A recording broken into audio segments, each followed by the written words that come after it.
I think the answer is that this is a fact of life today, and it may be a fact of life in the future.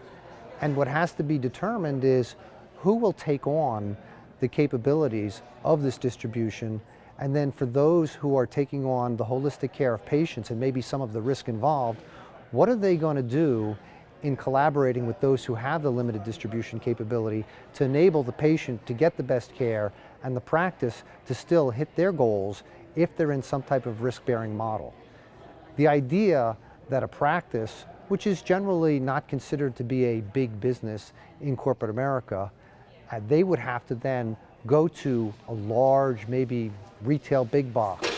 or seek answers from a GPO. It's not their natural way of doing business, and they're not necessarily always attuned to what they can do and should do. I would say that if I was on the other end of that business, I would make it my business in every marketplace to understand those practices, reach out to them, because if that does not happen, probably there will be wastage and costs that are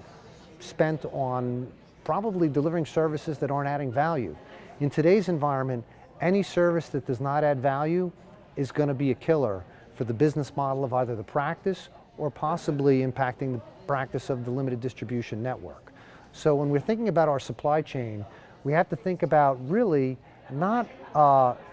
dependency, but interdependency. And I think that's going to be the watchword for the future in value-based care, no matter what the supply chain is. We are dependent on one another to get the right meds to the right patient at the right time and the right dose. And if we do that, then we'll be adherent to the precepts of the triple aim, which is better care, smarter care, lower cost.